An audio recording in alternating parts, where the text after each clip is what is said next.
Okay, so Linda, we're going to start with our first fitting for Exodus. If I can get your head in here. Now what we want to do, Linda, we want to make sure that you're able to move, that none of the costume pieces are restricted. I'm a choreographer. That's what I do. You look at me, look the way I'm dressing right now. It's not, you know what I mean? Like, for as far as costume, I'm like, very few people have sort of pulled me into their world where I was interested, and JT was one of those people. You know, so he's presented me with the drawings first, and he's really patient because I'm extremely busy and I'm trying to text people while I'm in a cab, or on a bus, or planing. The biggest challenge in working with a choreographer who's not in New York City is having your sketches done and having them to get back to you a week later. Whenever we're on a time schedule, everything moves pretty quickly. And he'll be really nice and be like, after 2 weeks, don't hear from me.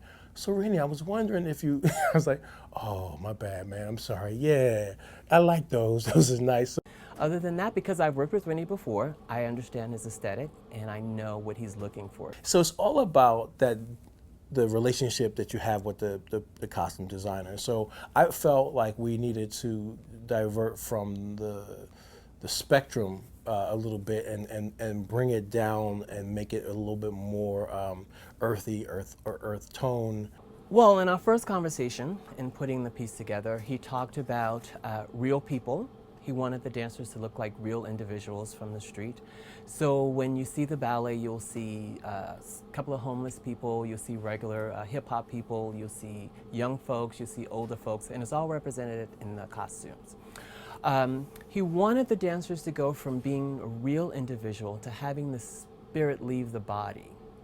So when we see them in the final section, it's almost like they're angels in a way. So we get to see them in a different look. So within the 22 minutes in the ballet, you will see a costume change, a full company costume change. We went with all neutral colors.